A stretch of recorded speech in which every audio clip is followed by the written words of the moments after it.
to Destination Joy, where faith, healing, and purpose meet after cancer. I'm your host, Doc V, a licensed clinical social worker and proud 20-year cancer survivor. Welcome to the show. Hi, everyone. Welcome to Destination Joy. I'm Doc V, your host. And tonight's episode is a little different. There's no guest, just me. I realized I couldn't keep asking people to share their story when I'd never shared mine. And so tonight, I'm going to tell you about my cancer journey. This is a journey that shaped me. It tested my faith and helped me to grow. Okay, you ready? Also, I've been practicing a little bit on this platform. So hopefully tonight, after I tell my story, I'll be able to add the comments. So feel free to add comments, ask questions, and then I will hopefully be able to put them on the screen. Okay. So y'all ready to dive in? Well, here we go. So my journey began in 2004. I remember laying on a stretcher in an emergency room because I'd had several days of abdominal pain and I wasn't able to keep anything down. And so my husband convinced me, let's just go to the emergency room. So they had just brought me back from getting the MRI when a team of doctors came to my bedside. I mean, like 4 or 5 doctors. So I knew they weren't coming with good news. And what they said was that I had a golf ball size tumor in my colon. And they were afraid that it was going to rupture into my abdomen. And so they wanted to go to emergency surgery. And I hadn't even processed what they were saying when they started rolling me into the hallway. And I was like, hold on, wait. Can you wait just a moment? My husband wasn't even there. He had gone to pick up the kids. And so they were like, well, we need to do this. We need to do this now. And about then, I saw my husband coming down the hallway with the kids. And the doctor ran up to him and he's telling them, oh, this is colon cancer and we need to go to emergency surgery and we need to do this now. And my husband was like, okay, we need to pray. And so they pushed us into a little room and he said a prayer. I mean, doctors, my kids, everybody was around there. We were crying and we said the prayer and then they rolled me away to surgery. And that's where my journey began. Now, my life before that moment had been overwhelming. I mean, I had a lot going on. I was a CPS worker. I had just finished graduate school, got my master's in social work. I had 2 kids. My daughter was 11 and James was 9, and they both played basketball, league basketball. And so we had practice during the week, and then weekends we had tournaments. So I had a lot going on, constant motion. But I was happy. That is, I was doing what I thought you're supposed to do, building a life. And then cancer hit. And it totally changed my world. So not only was I trying to accept that I had cancer, but the surgery, because it had been an emergency, I got a colostomy. And if you don't know what that is, that's where you boo-boo in a bag that's attached to your abdomen.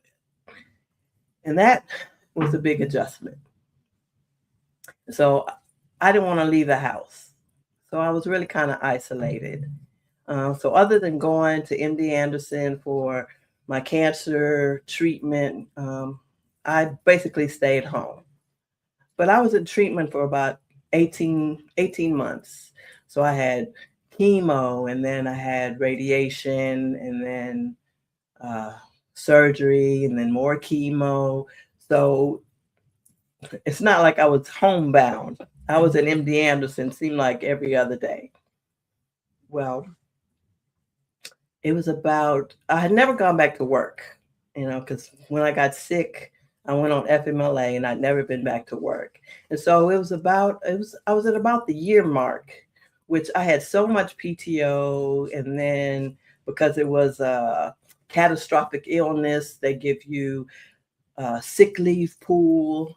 So it was about a year before I ran out of leave. But when I ran out of leave, they let me go. They fired me. They called it a separation, but it felt like I was losing a part of me, my identity. I mean, I'd been a CPS worker, I'd been there for almost 14 years.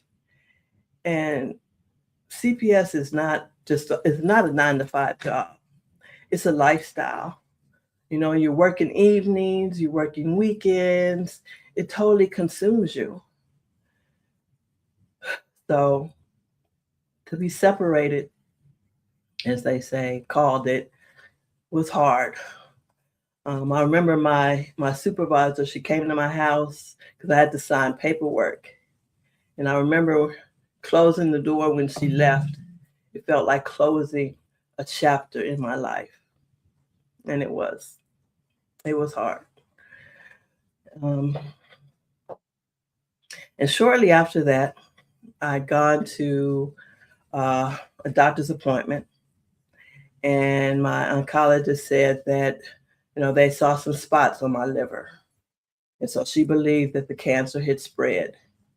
And we were going to do surgery. We are going to do a liver resection. And we were going to do more chemo.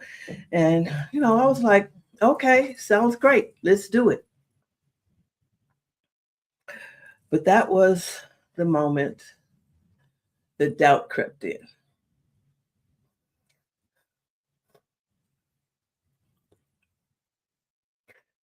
And I started to believe that maybe I wasn't going to beat this thing.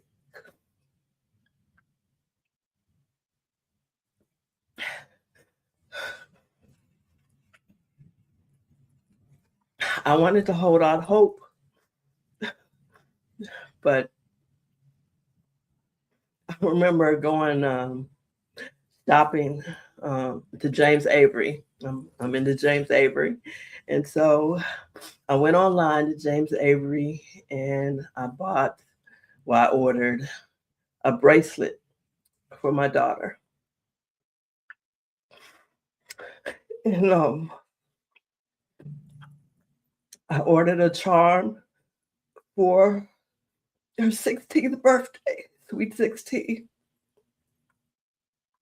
and one for her high school graduation, her wedding day, even one for when she became a mommy. I was going to get my sisters to give her those moments because I wanted her to know that I loved her. And my son too, I was going to do something, but I just remember that moment. Now this was 2005, so online shopping was not as easy as it is today. So I ordered everything and I put in my credit card information and it said unable to complete the transaction. So I tried again, tried a couple of times, and it wouldn't go through. And I was like, okay, God, I see you, I hear you. You're telling me that I'm gonna be here, because me and God, we were like that. And so from that moment on, I never doubted again that I would survive. So I finished my treatment. I had the surgery to put my colon back together. I got a new job. And I tried to put the cancer journey behind me and just move on with my life. But through all of that, the fear never left me, and that's how trauma does you. You know, you keep you try to put it behind you, you keep moving forward, but there's something lingering there. It's always there. And for me, the fear was not so much dying, um, it was the cancer treatment because I'd been through chemo now, and that was tough. I mean, cancer treatment will kill you. It's hard.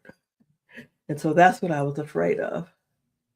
But, I prayed and, I was grateful that God allowed me to see all those moments. I saw my children grow up. They graduated from high school, college. My daughter got married. I have 2 grandkids. And I was grateful for all of that God allowed me to see that. And as I was approaching my 20-year cancer-free milestone, and I count my years different than they do in the cancer community. They say that you're a survivor from the moment that you get diagnosed, and that's wonderful. I'm a survivor. But I count my years based on cancer-free. So I'm 20 years cancer-free. And they call it no evidence of disease, NED, or remission. I just don't like all those terms. So I go by cancer-free. So as I was approaching my 20-year cancer-free, it hit me that I'm still here. God had allowed me to survive. But in all those years, I was always afraid to get too happy, to feel too much joy. Because if something bad happened, if the cancer came back, I'd be devastated. So I fulfilled all my goals. I haven't got a doctorate. I opened a private practice. I was checking off all my goals and my bucket list. And I know some people say they don't have a bucket list, but for me, I had up until my cancer diagnosis, I lived my life for the one day.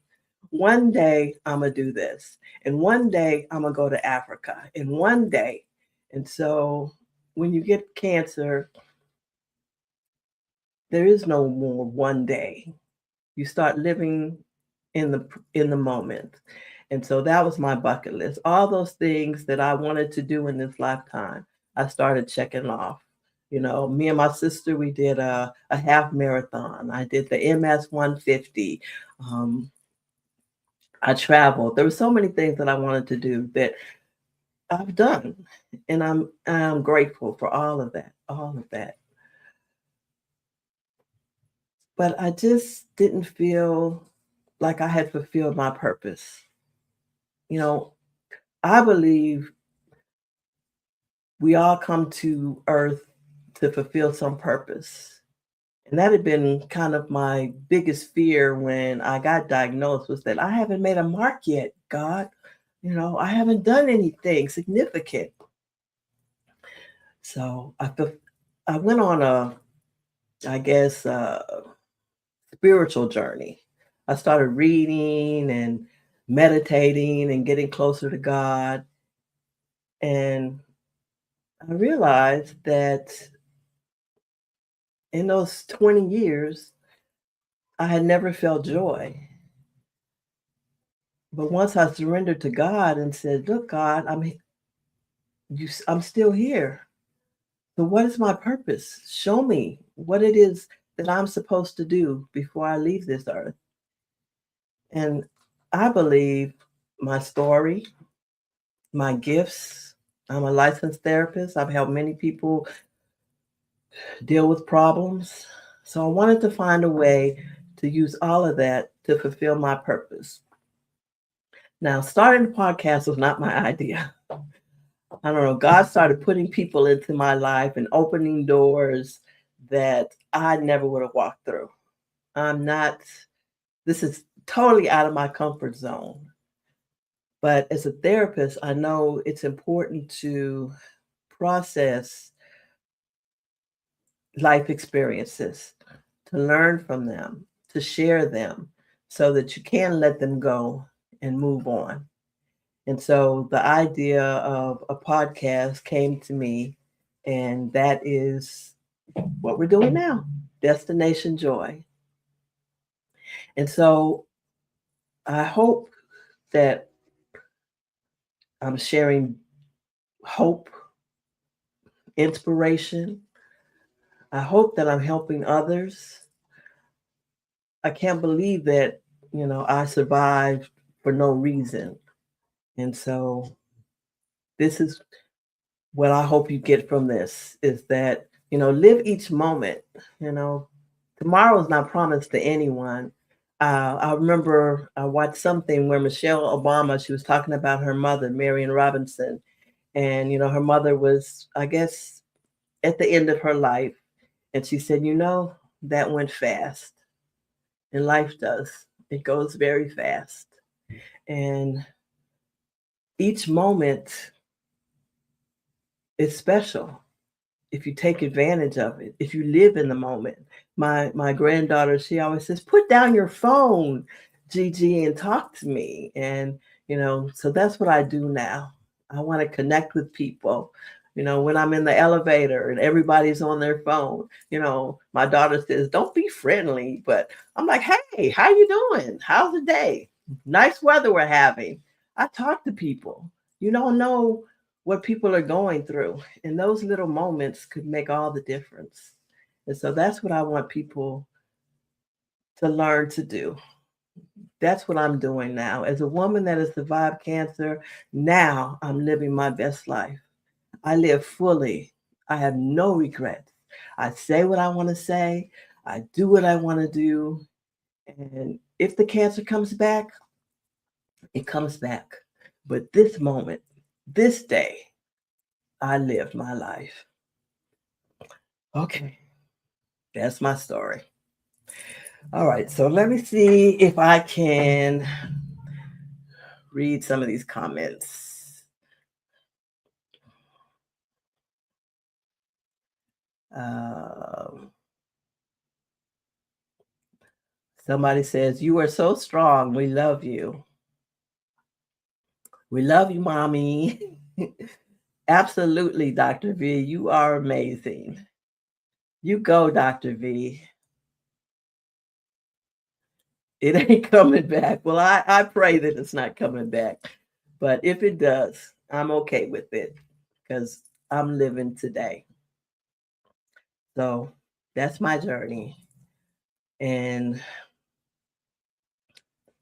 I want this to be a place, a safe place where people can share their story and others can learn from it and gain strength and hope and whatever they need to keep moving on and not allow the doubt to creep in. Because if you don't believe you're going to survive, then you're not. But survival is not the destination, joy is. Um, so that's it. That's me. That's Dr. V. Now I am going to, I've been doing this show every week, but I'm going to move from tonight. We're going to go to every other week because I really want to have the time to prepare an impactful show for you all. So I won't, we'll go to every other week. Um, okay, let me see if I can put some of these comments up. I've been practicing, so I wanted to show y'all that I'm getting better. Okay, it says your podcast has truly resonated in my life and outlook of cancer. I thank God for giving you the voice of hope.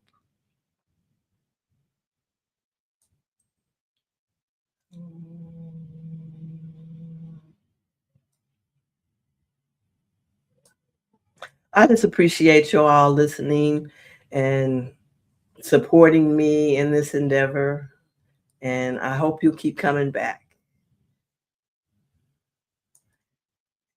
You can reach me if this story resonated with you, or if you know someone that's going through things, please share with others who've been impacted by cancer and subscribe to my show.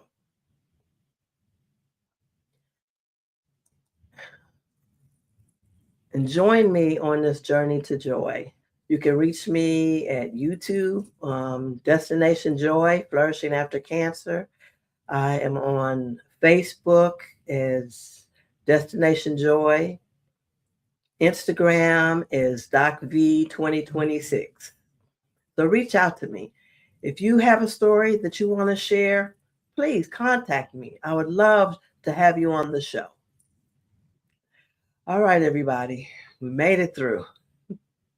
I appreciate you. Have a good night.